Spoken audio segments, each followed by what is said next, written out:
but replacement cost? Cost is not to you guys. It's within one of our capital project program. So it's no direct cost to you coming out of your pocket at that time. We do have a capital program that we do bond the money for, but there's no cost associated with this. So you're responsible for the piping going to the meter, Correct. and then from the meter to my house, is that my responsibility? Correct. Yeah, we're responsible for the tap that goes into the meter, and then on the back side of the meter, there's a curb stop. From that curb stop to your house, wherever your connection is into your house, it's the homeowner's responsibility. Would the length of that affect your pressure? in your Yes, house? it's length and size, yeah. So if you have a long flag lot and you only have a 1-inch service line, inside diameter of that is really 3/4, so you're really constricted, and then you have friction loss every 100 feet that you go, can drop. So you want to maximize your flow, your volume going into your house. So that's why a lot of these service lines and these water meters were put in back when Hampton Bays was more transient, where people weren't here out all the time and they winterized their house and they were gone. So now a lot of the customers are saying, well, I don't have that much volume coming into my house. Why does my neighbor have so much? Well, he's got an 1.5 inch meter, because he's got a 2-story house, and you have a little, 1,000 square foot house, so to speak, and we're fed up a 3/4 inch line, and changing that line in your meter size definitely helps the volume come into your house. Sure. So if you were to detect a dramatic increase in volume of water at that meter, then that is overall use.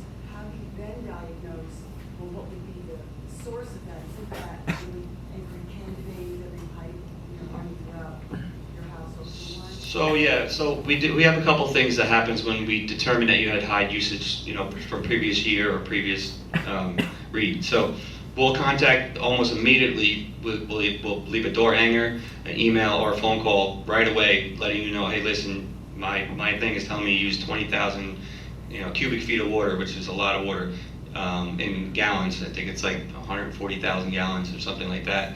And we'll try to contact you. We'll try to meet you at your house. What we'll do is we'll shut the curb stop off. If the meter stops, that means that demand is on the other side of that curb stop, which is going to be your responsibility.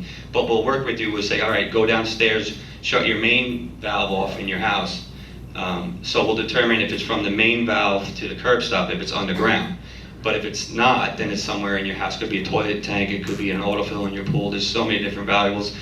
Sprinkler systems are probably 90% of the problem when people have high bills, if they have a sprinkler system, because a lot of the times the sprinkler company's coming out and they set the clock for the summer, and they'll set it every day, 40 minutes a zone, sometimes twice a day, and that can add up very, very, very quickly. And then if a valve is hanging up and there's just a little bit of water coming out of the head, and that's continuously running, so there is hundreds of variables that come into play, but we'll do our best, and I'll even come to your property and walk it with you, and even check your sprinkler clock. I did sprinklers for 15 years, so I know what to look for. So I will try to help you as best we can to try to determine where the water's going. Okay. I'm sorry I'm so vocal tonight, but a few years back, the water district, there were discussions about PFAS. And I think carbon filters was one of the plans in the capital program, was to install carbon filters at a couple of different wells. So I'm wondering, one, if all of that work has been completed, and two, being that the EPA has just announced that it wants to rescind all the regulations on PFAS and, poison us be damned. But how far has the water district gone in addressing the limits, the previous or current limits on the PFAS?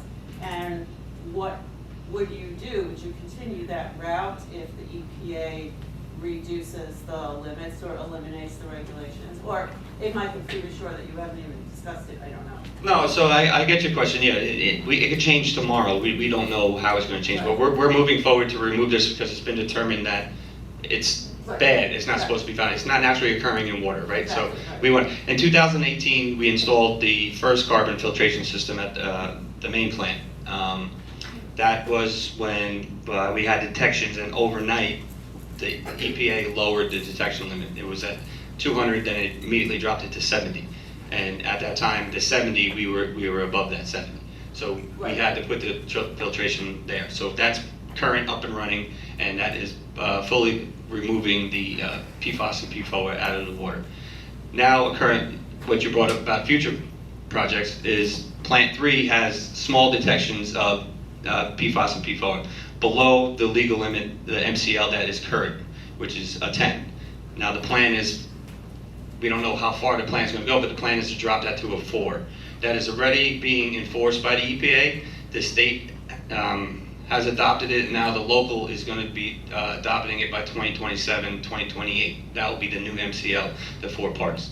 So we are currently have a capital project that we received a grant for, 3.7 million we got in grant money to go ahead with this project, is to have one built at our Plant 3, which is going to be 4 carbon vessels to remove this stuff. So we're going to keep moving forward regardless of what is happening, because we know that this stuff is harmful for humans. So we want to make sure that we're doing our best to provide the best quality water for Antibase. And I ask what Plant 3 is. 26 Bellows Pine Road. So one of the reasons I actually came tonight is because I am painfully familiar with the 2020 board study. It's a 10-year plan, and one of the main things was, the reason that it came up was because Schneider wanted to sell a water district to Suffolk County. Right? That's how this all started, and we had the contamination of Marion created, and we had the Superfund site from the fire department contaminating our water at the Pond Park well field. So you guys decided, alluded to, put in a filtration system at the Pond Park well field. From my understanding, the Pond Park well field also in the report indicated that it was also being super pumped, and it was showing signs of saltwater intrusion, potential saltwater intrusion, contaminating our water sources.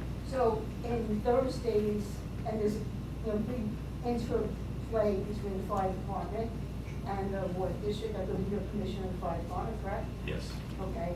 And in Thursday, Southampton Press, the fire department is looking to add to Mr. Cayola's holdings to create Mr. Cayola's plan somewhere ballpark 150 apartments, extrapolated then over the 50 acres, 700, 800 apartments in our downtown. I'm trying to understand with the deficiency of the Pond Park well, with the contamination, the potential overpumping, how the water district has any possibility, I'm on the Pond Park well system, to provide water to me, not impacting my water, not impacting my bill, and support this potential development. So to answer that question about the development, we are going to mandate a water study, water availability to that site. So we don't really know what's going to happen with them, but Somebody does, because it's in the sensitive chambers. yeah, it's a photo. So we until we receive information on across my desk, we don't know what the water impact study is going to say for that site. But that's when we will interject and say, listen, we can't handle that. You're going to have to build us a well, so to speak. We're going to need another well. So we have that ability to confront them and say, listen, your demand of water per day is not going to be able to provide it to you on the current system. So we're going to have some sort of upgrade given to us. Yeah, but doesn't that go across all the whole water district? You can't, like, you're not charging 12 on people for the new well building there. No, yeah, it's, of Who's course, gonna pay for that? the Hampton-based Water District pays for that. Which is me. Right, so, no, but if they need to put a new well, we're not gonna charge you guys to do that. We're gonna make them put the water available to the customers for that. So it doesn't impact you currently. Have you ever charged a development to put in their own well? Ever in the history of water? Nothing, because nothing has been that dramatic to have to do that. I have. I have charged developers for wells, for tanks. I'm talking about Water. Hampton Not in Hampton Bays, but you've never seen anything that size, have you? No. They don't know the size. Right, so how can we determine what's gonna be needed? The problem is right now, it's over pumping. So right now, what do you? Technically, potentially- Plant 1 is not over pumping, so to speak. That's why it's seasonal. The well field has been offline since last October. So you're provided water throughout from all the other, let's say that's all other 7 wells that are running right now. So those wells provide water throughout the whole district. You're not solely sourced from Ponquag Avenue. The water comes from Bellows Pond Road, two well sites at Bellows Pond Road, Jones's Road, Overhead Road, and then Ponquag. Ponquag has not been running yet. We haven't even gotten it in service yet. So, but the Ponquag well field, the report in 2020, so now we're 6 years into it, indicated that you guys were supposed to do additional work to find out why the chlorine was increasing. Whether or not, so have you ever done that? It's chlorine. The report said that there was additional chlorine, increasing chlorine. You're talking about chlorides? Chloride. Yeah. And that there was potential sulfur filtration. Right, so yeah, we've done a trend study since then. Our numbers are closely with H2M, and the numbers have gone up, obviously because of the demand within the summer season here. But have you found out why? That was the point of the report. It said, are you potentially damaging our water supply with pumping that well? Are you pulling salt water into our fresh water? No, we're not pulling salt water. Did you do an additional No, study? as to the- our study is in our testing that we do every year. And our testing, all our results are posted on our website. Once a year you test your wells? No. We test them every month, that they're in service. Can I access that online? Yeah. Okay. Yeah. If you go on the town's website and you go underneath test results, I believe, it's on the town website, all the test results, every single test result that we've had done, I think since 2019, when we started posting them, to current. And I assume when you do the wells, when I was in Suffolk County Water, because there was I knew a lot of people who worked there, and in the summer I was told don't drink your water because they pumped in all the bad wells into the whole system. Doesn't all your wells go into one system or no? Yeah, it's a big loop system, if you Okay, think about it it. is. So our wells pump to storage, and from storage it goes to system. Okay. The storage is what creates the pressure in the system. Okay. So, yes. So I want to pick up on what Gail was saying. Sure. I guess it was 2020 when the EPA came and they had that public hearing about the Little after. super. Superfund site. Yeah, Mhm. and it was the fire department off of Ponquag Avenue. My concern was at that meeting, they were talking about the plume or the flow of those toxins were going south, past the railroad and further down that way. Yeah. I believe, if I understood correctly, it was the responsibility of the fire department to write a plan to get the town to sign off on it, to submit it to the EPA, to get the funding that would allow them to go forward and clean that up. I've never heard if that ever happened. Yeah, So is that toxic flow continuing past the railroad tracks further down Ponquag towards the Springfield, whatever that last. East Diana, yeah. Yeah, all the way Yeah, down. that was Yeah, like Fanning and all that. Exactly. Yeah. That's the way it'll move. Yeah. Because we've seen what plumes can do elsewhere. Yeah, it's moving with the water table, so the water table, that's the way the water table moves, is that way. So anything that's in there is obviously gonna move further. All you right, know. so as head of the water district that supplies the water, do you have a sense as to what the status of that plume is and whether or not that cleanup was efficiently and completed? Not to get too much in the fire district aspect, because I recuse myself from that end because I am in charge of the water district, so I don't get involved with the district and involved with the Superfund and all that stuff. You know, my main goal is to make sure that the water coming out is treated and put to system cleans. I don't have that plume information for you. I'm not sure where the town stands with the agreement with the fire district on the cleanup issues and stuff that's going on. I know that the cleanup, everybody can see, is underway. If you drive past down Good Ground Road, there's the huge mounds of dirt and stuff there. They're in the process of doing the mandated cleanup of the soil that's there. But You would estimate it was 2022, Something like that, I 2023, think so, yeah. and it's still in progress. Yes. So the plume is still moving. Yeah, we can see from our testing that we do in those 3 wells that are on that Palmquag site, that we still are pulling up numbers, way above the 10 parts, but it's being completely removed out through the carbon vessels. Okay, and I'm very grateful to have town water. We switched from the well water to town water, the first opportunity we had, way back. Thank you. But are there other people who are on well water in that area? And No, there's no, to my knowledge, there's no more on private wells, anything that's south of Palmquag. Everybody else, if they have a private well, they use it for their irrigation. Okay, and so To my we knowledge. can be grateful that you're monitoring the system? Yes. All right, and which way would you suggest I move to find out what the progress on this cleanup of this toxic area is and what the end point will be? You can contact the fire department. If you dial 728-9191, there is a prompt for you to talk to the district, and there's somebody staffed there, Monday through Friday, and then they can direct you to somebody that can answer those questions for you. Thank you very much. You're welcome. That's very helpful.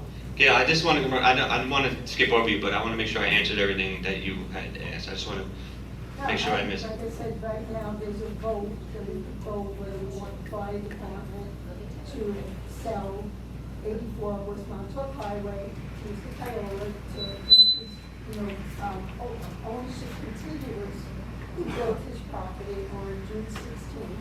And we get to vote to referendum whether or not we want to do it. And again, I have concerns about the water supply. That's why- Gail, I'm gonna ask you to mention that again after he's done on the microphone so everybody can hear that, okay? I'm sorry, and my voice doesn't. That's all right, we need to go back to that. Stand up. You want to, That's all Want to right, come say it Yeah, again. yeah. this way you're clear and concise. Thank you. I don't mean to apologize, and I do want to thank the water district. Actually, I had an emergency at my house, and you guys came quickly and fixed it. But my concern really is, this is, back from 2020 when they did their report.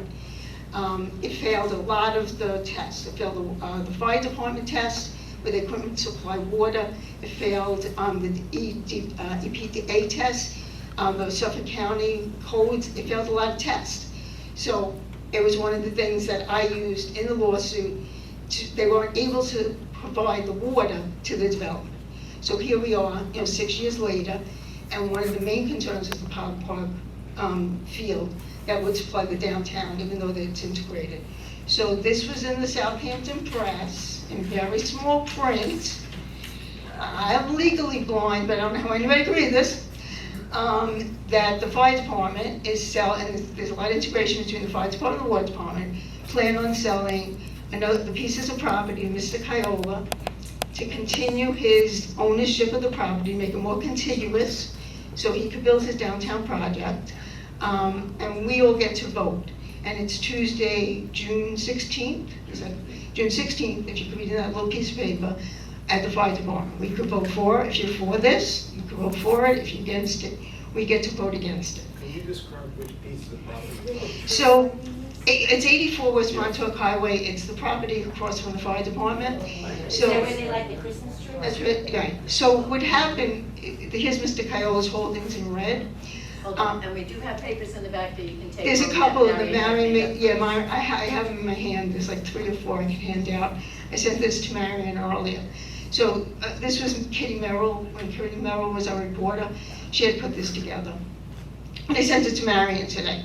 So 84 West Montauk Highway, a couple of years back, fire department, with a 3-part or 4-part subdivision, sold a piece of that property to Mr. Kiola. And a lot of us didn't know that back in 2019, or 2016, or whenever they sold. So now is a vote now to other parts of the property. It's hard to see in this map, but, and Neil, could you help me maybe? There's this one white line. So this is 84 West Montauk Highway, right? So that's and you'll see it says the state, right? State owns the center. Yeah, New York State, that's the water. That's the sump pump that when the town put their plan together, they made it look like a pond. It's a sump pump. So that white line, that strip of property, for those of us that weren't involved, that was the esplanade to the park. They were supposed to sell that property to the town so that it could be used as the Esplanade. Until Schneiderman and Kiowa got involved and decided it was going to be a vehicular entrance, and the fire department's attorney stated that they were not going to sell the property to the town because they didn't want a vehicular road across the street from them. So I'm sure all of you have seen what it looks like in the center of the chambers, what their plan is, 150 plus apartments, 3-4-story buildings. If you're for it, great. I'm not here to tell you, but you should know what's going on. And one of the things you should know what's going on is the fire department is selling pieces of it. I haven't had the time to look at the subdivision map because I was so flabbergasted when Neil showed me in the tiniest print I've ever seen that they're going to sell pieces of that property to Mr. Kiowa. So the vote is the 16th from 6 to 9 at the firehouse. Again, if you're for it, I'm not here to tell you not to be for it. I'm just telling you should know of what's going on. So that's the story. I'm not exactly sure. It was a 3 or 4 part subdivision. I could figure out the maps, I just haven't had time to see which of the pieces are being sold to Mr. Kiowa to make it more contiguous so he could do his project. When does the school budget go? The school vote is tomorrow. So this is the 16th. So, you know, again, do as you see fit. I'm not here to tell you which way to do it.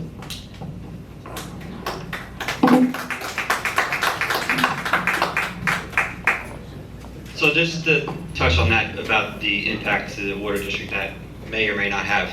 Again, we're going to make sure that we do a water impact study or have them provide us with a water impact study on max day pumpage or what they're going to need to provide that area. If that ever comes to fruition, who knows what's going to happen with that. But just make sure that, you know, the residents of Hampton Bays is what matters to us, not somebody that's going to build a property. So we're going to do everything we can to make sure that if they can't, if our current system can't provide them what they need, they're going to have to put something in for that so they can be provided water and not impact our residents.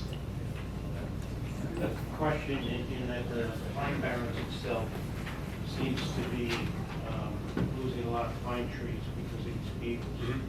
Does that affect the aquifer that you're pulling your water from? Are there any issues with that? No, it doesn't currently affect the aquifer because those pine trees are very shallow rooted trees, and what these pine beetles are doing is, you know, atrocious. It's really devastating to see all these pine trees, but it does not affect us. No. And just to touch on the chlorides that Ms. Lombardi brought up. So yes, we do have chloride detection. The trends have gone up from, you know, maybe 15, 20 years ago, but we are monitoring that closely to make sure that it's not getting out of control. So we do monitor that, we do test for it every year, why those wells are online, and that's the main reason why those wells are seasonal, that we don't use them during the winter for, you know, for the winter time, because there's no need for them, because our demand goes from 1 million gallons of water a day in the winter to 9 million a gallon of water in the summertime. You know, basically that's 75% of that usage uptick is sprinkler systems. So we are watching closely on the chloride levels. We do have some future planning eventually for that well field that hopefully that we won't have to use, but we are keeping an eye on it very closely to make sure that it doesn't impact your water that you're using in your faucet. What is the source of the chlorides? I didn't get that. Saltwater intrusion, that's what it, yeah, as you start to pull, you know, large demands of water, sometimes that gap between fresh water, salt water, they do mix. So that's why we keep an eye on those chloride levels to make sure they don't breach the limit and like that. So we haven't had that issue. We've had it trend up, but it's kind of been the trend has been steady. You know, obviously because of our large demand pumping, the trends have gone up and now they're kind of like redline steady, you know, in that area. So they haven't gone spiking from that point. I have another question. So what is the delivery system? What type of piping is used to bring water to the tank? It's either cast iron or ductile iron pipe. Is that the source of the coloration of the water? Because I noticed in the bathtub. So right now, currently, we're flushing the hydrants around town at night. So what that does is it stirs up the sediment that lays on the bottom of the pipe. You know, naturally occurring sediment that happens all the time, and that's why we do this flushing to try to flush that out. Most of the time, you're going to see that on your hot water. hot water side, because a lot of people who don't understand about what hot water heaters do, they actually, the inside of them are anodes that are supposed to break down before the inside of a hot water heater breaks down, because a hot water heater is usually metal. So metal and water really don't mix that well over a long period of time. So these anode rods are in the top of it that they start to break down. They take that chemical reaction between the water and the metal, and they break down. And then once those are fully broke down, then it starts to take away the interior of your hot water heater. So if you open up your hot water and you see this discoloration only on your hot water side, 99.9% of the time is going to be your hot water heater needs to be flushed out, or your anodes need to be checked. But if it's on both sides, on your hot and cold, and it doesn't get better, then give us a call, and we'll definitely come and flush it. So, And how long do those pipes last? we've seen pipes, the old cast pipes can last 100 years, ductile iron, 100 plus years. Because they're cement lined, they're more sturdy, more durable. They're ductile, as opposed to cast, it's just straight metal.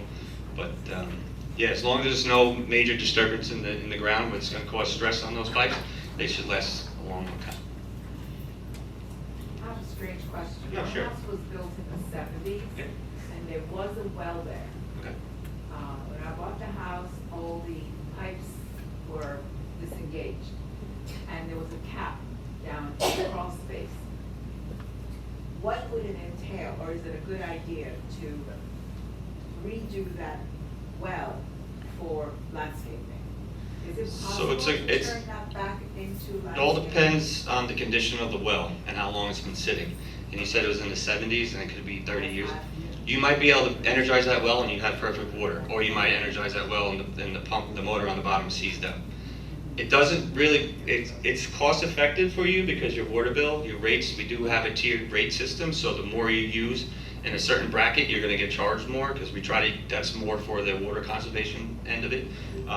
So if you can get that well up and running and used for your irrigation, then it's basically you're just paying for electric to run it. So it's Who does that? Gregor Well Drilling in Hampton Bays, right around the corner here.